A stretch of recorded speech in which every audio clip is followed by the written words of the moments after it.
11월 달은 우리가 감사의 계절, 감사의 달이기도 합니다.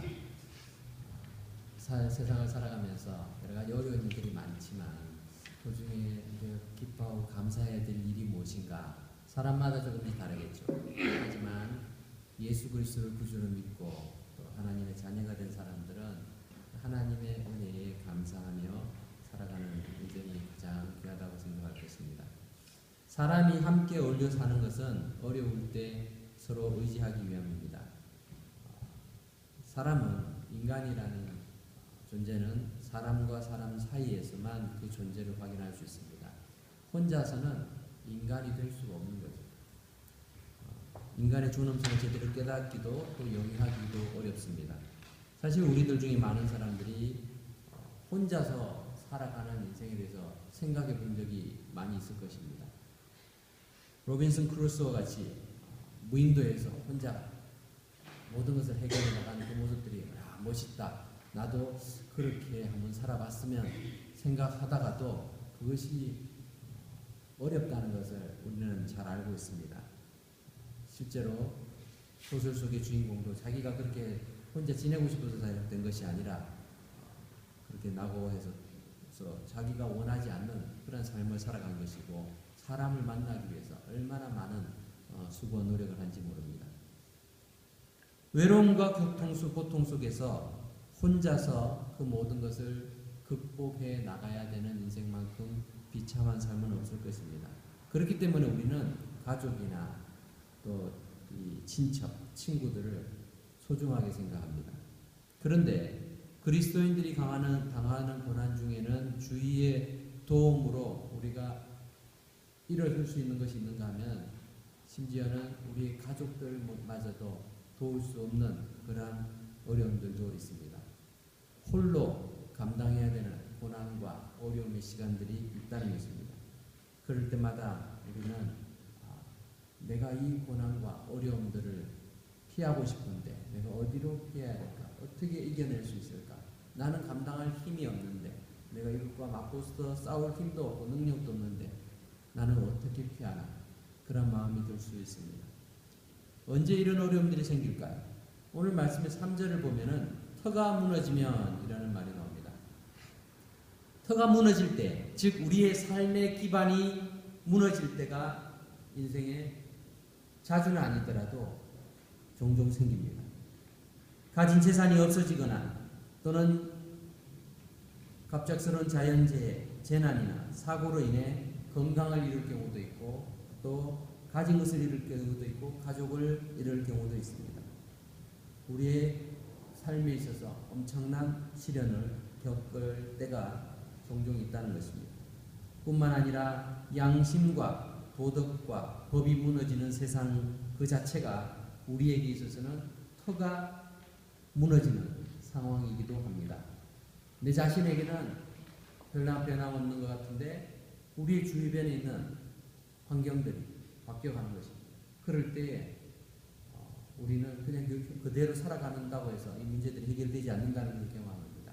어제와 똑같은 것 같이 우리가 살아가는데도 사람들은 우리를 다르게 대하기도 하고 또 제재를 받기도 합니다. 이렇게 터가 무너질 때, 우리의 삶의 기반들이 무너질 때 우리는 어떻게 해야 될까요? 시리아 내전으로 인해서 약 1100만 명 이상의 시리아 사람들이 자기 집을 버리고 도망해야 했다고 합니다. 그 가운데서 500만 명에 가까운 사람들은 국경을 넘어서 바다에 보트를 타거나 또는 무작정 걸어서 외국으로 피신하기도 했습니다. 하지만 정작 그것들을 받아주는 나라는 별로 없었습니다. 사람들을 임시적으로 보호소를 만들어가지고 그곳에 대피할 수 있게 해주긴 하지만 그 나라에서 살도록 안전하게 보장을 해주고 또 피난처가 되어주는 그런 나라들은 극히 드물었다는 것입니다. 지금도 이 난민들의 투쟁과 또 피난 행렬들은 이어지고 있습니다. 그렇다면 우리의 인생에서 이런 어려움들을 당할 때 비록 우리는 나라가 망하거나 또는 현재 우리의 삶에 있어서 집에서 쫓겨나거나 이런 상황은 아니지만 여전히 우리에게도 피난처가 필요하다는 것입니다. 내 마음의 피난처가 필요하고 내 삶에 있어서 나를 도와줄 나의 모든 상황에 위협을 갖고 있는 그런 세력으로부터 나를 지켜줄 그런 피난처가 필요한데 어디로 피해야 될까요? 오늘 시편에서는 다윗이 하나님 앞에 간구하고 있는 내용입니다. 환난과 핍박을 닥칠 때에 하나님께 다윗은 피하기로 작정했습니다. 그런데 사람들은 그를 향해서 네 산으로 도망하라 라고 말합니다. 1절 2절 말씀을 우리 같이 한번 읽어볼까요? 1절 2절 시작. 내가 여호와께 피하였거늘 너희가 내 영혼에게 새같이 내 산으로 도망하라 하면 어찌하는가. 악인이 화를 당기고 화살을 심리에 먹이며 마음이 가는 자를 어두운 데서 쏘여가는도다. 이 시편에는 세 부류의 사람이 등장을 합니다. 첫 번째는 이 시편을 기록한 다윗 자신입니다. 그리고 두 번째는 다윗을 해치려고 하는 세력이고 마지막으로는 다윗에게 인간적인 해결책을 제시하는 그런 사람들입니다. 친구나 동료나 그렇게 되겠죠. 다윗은 이 시편에서 자신의 처지를 잘 표현하고 있습니다. 그는 젊은 시절부터 사울 왕을 피해서 목숨을 부지하기 위해서 얼마나 도망 다녀야 되는지 모릅니다. 10년 이상을 도망을 다녀야 됩니다. 그렇게 하면서 다윗은 여호와께 피하기로 결심했습니다. 실제로 다윗은 자기를 죽이려고 이렇게 군사들을 이끌고 자기를 찾아다니는 사울왕을 자기가 먼저 죽일 수 있는 아주 좋은 기회를 2번이나 가졌습니다. 사울을 아무도 보호할 수 없는, 그러나 자기가 바로 근처에 있으면서 자기의 부하들이 지금입니다. 당신이 지금 칼만 들고 해치기만 하면은 저 사울왕은 죽은 목숨입니다. 당신이 하기 싫으면 할 수 없으면 제가 하겠습니다. 부하들이 그렇게 이야기하는 것도 만류하면서 하나님께서 기름 부으신 왕인데 내가 손으로 그렇게 할 수 없다 라고 하면서 그 해결책을 거부합니다. 다윗은 여호와께 모든 것을 맡긴 것이죠. 하나님 앞에 내가 맡깁니다 라고 말하면서 하나님께 피하기로 결정했기 때문에 그렇습니다. 왜 여호와께 피해야 할까요? 세상에는 피할 곳이 없습니다.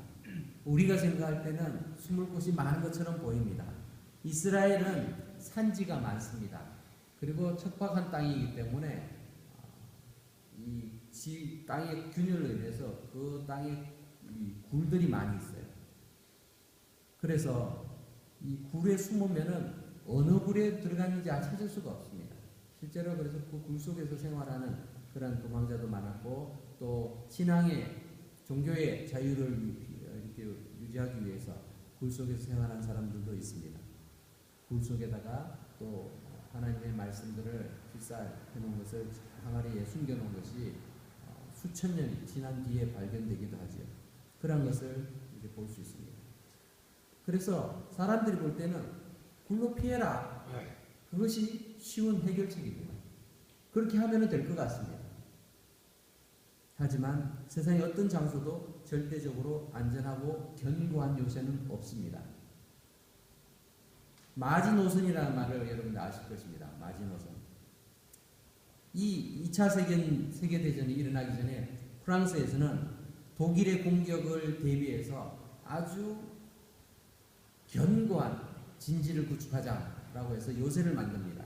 그 당시에 프랑스의 육군 장관이었던 앙드레 마지노라는 사람의 이름을 따서 마지노선을 라는 이름이 불리게 되는데 이 마지노 장관은 무엇을 했는가 하면 요새를 하나 만듭니다. 요새를 만드는데 1927년부터 10년간 공을 들여서 요새를 만듭니다. 1차 세계대전 때의 그런 전쟁의 경험들을 살려서 어떻게 요새를 만들면은 이 요새가 견고할 수 있는가를 여러 가지 이렇게 자료를 모아서 그대로 합니다. 지형지세도 충분히 활용했습니다. 전차의 침입을 막기 위해서 이중으로 철골 벽을 만들기도 하고 또 보병들을 막기 위해서 철조망지대도 만들었습니다. 직경 6m의 콘크리트 벽을 설치했습니다. 발전실과 탄약고, 작전실, 통신선 이런 것들도 지하 깊숙이 설치를 해서 어느 누구도 그것을 끊거나 침범하지 못하도록 그렇게 만드는 난공불락의 요새였습니다. 하지만 막상 2차 세계대전이 터졌을 때 마지노선은 아무 소용이 없었습니다. 왜냐하면 1940년 5월에 독일의 침범을 할 때 벨기에와 룩셈부르크를 우회해서 침공하는 바람에 자기가 생각했던 독일과 프랑스의 그 국경을 열심히 막았는데 엉뚱한 곳으로 이 독일군들이 쳐들어왔다는 것이죠. 그 바람에 마지노선은 힘 한번 써보지 못한 채 무너지고 말았습니다. 세상에는 그렇게 견고한 성이라는 건 없습니다. 세상에서 우리를 안전하게 계속해서 보호해 줄 수 있는 그러한 요새는 없습니다. 하나님만이 우리의 피난처가 되시고 견고한 망대가 되심을 기억할 수 있기를 바랍니다. 아멘. 뿐만 아니라 우리는 어려움 중에 하나님의 말씀을 가까이 하고 기도하면 하나님께서 도와주시기 때문에 하나님이 우리의 피난처가 되신다는 것입니다. 현실이 어렵고 힘들면 사람들은 어떻게 합니까? 그 현실을 회피하려 합니다. 그것을 이겨내려고 하는 것보다는 피하려고 합니다. 그 피한다는 것이 어떤 식으로 피하는가 하면은 외면하는 거죠. 부정하는 거죠. 그렇게 합니다. 사람들이 술을 마시는 이유들이 그 이유 중에 하나이겠죠. 일단 술을 마시면 잠시나마 현실의 두려움을 잊을 수 있기 때문에 그렇습니다. 사람들의 이 엔터테인먼트라는 것이 오늘 많이 발달하고 있는데 그 엔터테인먼트 산업이 발전하는 이유 중에 하나는 현실의 어려움을 잊기 위함입니다. 현실의 어려움을 극복하기 위해서가 아니라 잊어버리고 한순간이라도 좀 잊어버리고 싶다. 내 고민거리를 좀 잊어버리고 여기서 즐겁게 웃고 떠들고 노래하고 그렇게 해서 그 인생이 즐거운 것처럼 자기가 그렇게 느끼기를 원하는 것이죠. 하지만 그 시각이 지나면 우리는 현실에서 멀어지려고 했던 그런 우리의 모습들을 더 적나라하게 보게 되고 그로 인해서 더 비참한 우리의 자신을 살펴보게 됩니다. 성도들이 사면 초가의 어려움을 이기는 방법은 크게 두 가지입니다. 첫째는 하나님께 대하여 깊이 묵상하는 것입니다. 하나님께서 이 어려움을 통해서 내게 무엇을 이루고자 원하실까 살펴보는 것입니다. 어려움을 당했을 때 기도함으로 하나님 내게 이 어려움이 주시는 목적이 무엇인가? 하나님 무엇을 원하십니까? 무엇을 나를 통해서 이루기를 원하십니까? 그 어려움이 단순히 징계의 차원이 아니라 하나님의 뜻이 있고 계획이 있다면 우리는 그 어려움 속에서 그 하나님의 뜻을 발견하는 것이 중요합니다. 그렇게 할 때에 우리는 그 어려움이 우리에게 하나님을 더욱더 바라보고 또 하나님의 뜻을 추구하며 살고자 하는 동인이 되는 동기가 되는 시간이 되는 것입니다. 두 번째로는 과거에 하나님께서 내게 주셨던 은혜를 기억하는 것입니다. 하나님께서 지금까지 베푸신 그 은혜를 기억하면서 내가 이 어려움에서 이겨내가는 것입니다. 하나님께 피한다라는 말은 하나님만을 의지한다는 것이지 현실을 외면하고 그 속에 숨는다는 말이 아닙니다. 하나님께서는 하늘에서 구경만 하고 계시는 분이 아니십니다. 하나님께서는 의인을 좋아하시고 악인을 미워하신다고 오늘 말씀에서 이야기하고 있습니다. 우리 5절 말씀을 같이 읽어볼까요? 5절 시작. 여호와는 의인을 감찰하시고 악인과 폭력을 좋아하는 자를 마음에 미워하시는도다. 네. 하나님께서는 이 땅을 감찰하고 계십니다. 그래서 사람의 마음의 생각까지 다 알고 계시죠. 그런데 왜 하나님께서 의인이 악인을 이기도록 다 결정해 놓으셨는데도 불구하고 때에 따라서는 그 악인들이 득세하는 세상을 그냥 바라보고 계실까? 왜 하나님께서는 침묵을 지키시면서 악인을 내버려 두고 계실까? 의인들이 고통당하는 것을 즐기고 계실까요? 아마도 그 이유는 우리 각자의 마음속에 있는 것을 드러내게 하기 위해서인 거예요. 우리가 의인인지 악인인지 어떻게 알 수 있습니까? 악인도 의인인 척 할 수 있습니다. 그렇죠? 의인의 모습들이 잘 드러나지 않습니다. 그래서 저 사람이 선한 사람인지 착한 사람인지 나쁜 사람인지 잘 모릅니다. 그런데 고난의 시기를 통과하면 그 사람의 됨됨이나 그 사람의 성품이나 그 사람의 속마음을 읽을 수 있습니다. 고난의 시간들을 지나갈 때에 의인들은 자기 안에 있는 믿음을 드러내게 됩니다. 의인이란 말은 완전히 어렵다는 얘기가 아니라 하나님을 의지하는 사람을 말합니다. 하나님만을 바라보는 그러한 사람들은 그 믿음을 그 고난의 시간들 통해서 드러내게 됩니다. 하지만 악인은 자기 안에 있는 모든 악을 드러내고 그 고난의 시간, 어려움을 해결하기 위해서 모든 악한 일들을 스스럼 없이 행합니다. 일단은 내가 벗어나고 봐야지 하면서 악한 그런 수단과 방법들을 사용하게 되는 것입니다. 잠언 15장 28절에서는 의인의 마음은 대답할 말을 깊이 생각하여도 악인의 입은 악을 쏟느니라 라고 말씀하고 있습니다. 어느 때에 그럴까요? 평소에도 그렇지만 어려움이 닥칠 때에 의인은 더 깊이 생각합니다. 그런데 악한 사람들은 그 어려움 속에서 말이 생각보다 먼저 나올 때가 많습니다. 그래서 악한 말을 입으로 쏟아낼 때가 많습니다. 부활 승천하시고 재림하신 우리 예수님께서는 사도 요한에게 계시록 22장 마지막 장에서 무엇을 얘기하셨습니까?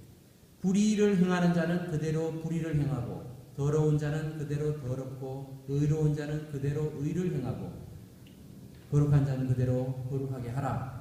보라, 내가 속히 오리니 내가 줄 상이 있어 각 사람에게 그가 행한 대로 갚아주리라. 이렇게 말씀하고 있습니다. 그래, 악한 사람들 악한 일을 계속해라. 의인들 열심히 의를 행해라. 내가 그대로 갚아주겠다. 그렇게 말씀하고 계십니다. 하나님께서는 침묵하시는 이유가 방관하고 계시는 것이 아니라 심판과 보상을 위한 가장 적절한 때를 기다리고 계시는 것이라는 것입니다.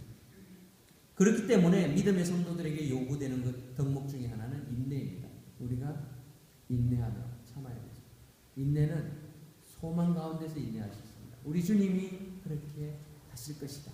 나를 통해서 하나님께서는 이 어려움의 시기들을 이겨내게 만드실 것이다 라는 그런 소망을 가지고 인내해야 되는 것입니다.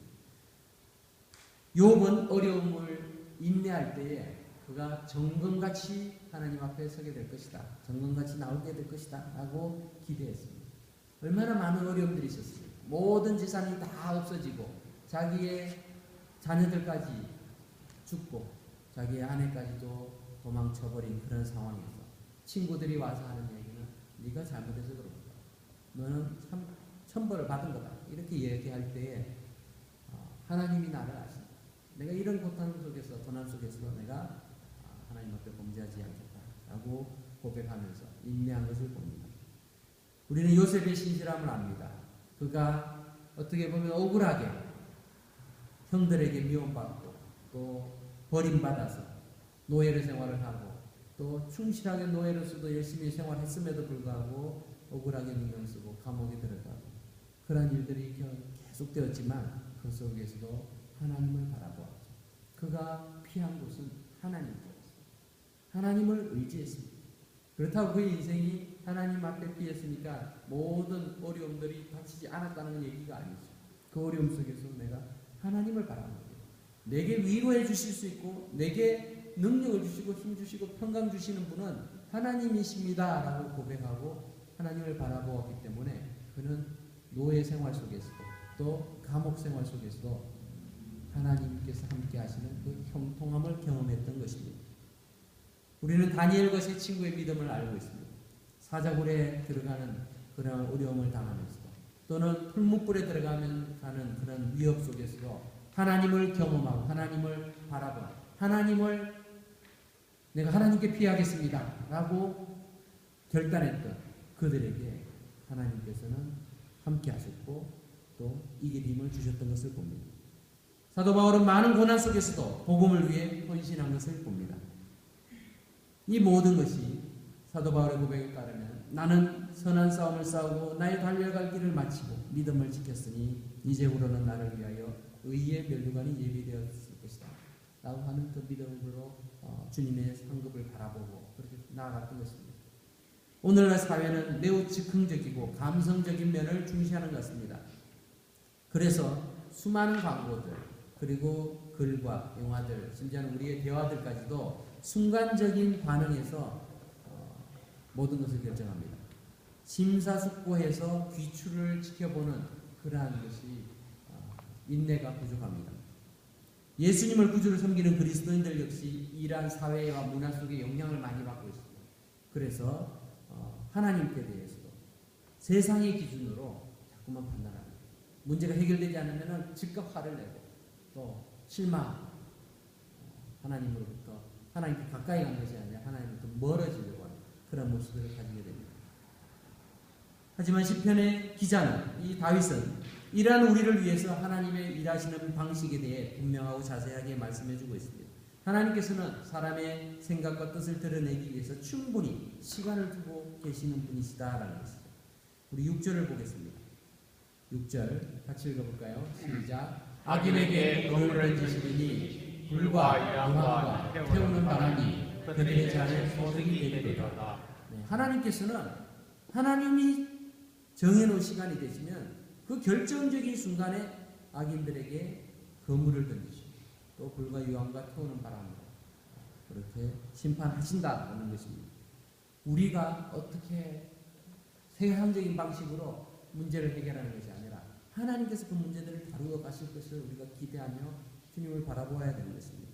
사랑하는 성도 여러분, 지난 한 주간 또는 지난 세월 동안 어려운 일을 당하고 또 억울한 상황에 처해서 사람에 대해 세상에 대해 분노하고 하나님을 원망한 적은 없습니다. 그럴 때에 우리의 피난처는 어느 곳이었습니까? 우리가 어떤 쪽을 향해서 피신하려고 몸부림쳤습니까? 세상에서 안전한 피난처를 찾고자 노력하고 애쓰지는 않으셨습니까? 이 세상은 우리가 기댈 수 있는 안전한 장소를 제공할 수가 없습니다. 피난처같이 보이지만 그것은 일시적인 것일 뿐이고 오히려 우리의 문제는 더 심각해질 수 있습니다. 다윗은 이 사실을 깨달았기 때문에 하나님께 피했고 하나님을 의지함으로 현실 속에 부딪히는 수많은 역경들을 인내함으로 소망 가운데 해결하여서 결국 하나님의 쓰시는 사람이 될 수 있었습니다. 어렵고 힘든 나그네와 같은 삶 속에서 믿음의 식구들과 함께 교제하고 또 서로의 아픔과 상처를 돌봐주는 그런 교회 공동체가 있다는 것은 얼마나 귀한지 모릅니다. 우리가 함께 모여서 우리 그리스 장로교회 성도들이 함께 서로를 격려하고 위로하고 또 주님을 바라볼 수 있도록 그렇게 믿음으로 살아가게 하는 그런 신앙 공동체라는 것, 하나님께서 우리에게 주신 귀한 축복입니다. 그보다도 더 중요한 것은 세상이 줄 수 없는 위로와 평강, 그리고 또 성도들 간에도 완전히 치유해 줄 수 없는 그런 우리 마음의 상처들을 하나님께서는 해결해 주실 수 있다는 것입니다. 우리가 서로를 향해서 그래서 하나님을 바라볼 수 있도록 그렇게 격려해 주는 자들이 되어야 됩니다.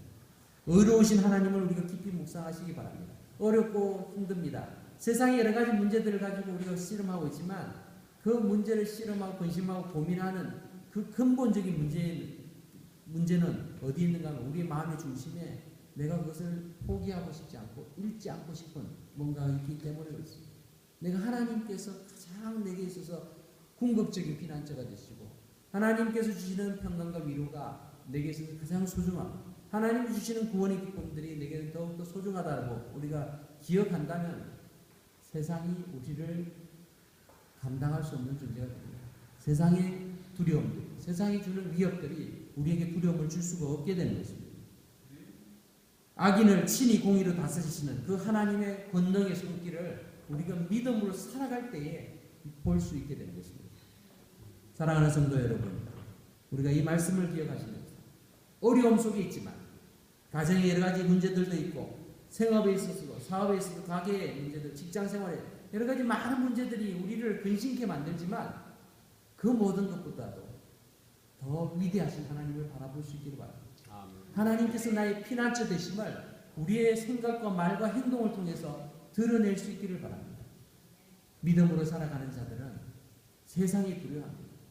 우리를 위협하려고 왔다가 우리를 보며 위협을 느끼고 떠나게 됩니다. 그것이 바로 믿음의 힘이고 믿음의 사람들의 힘입니다.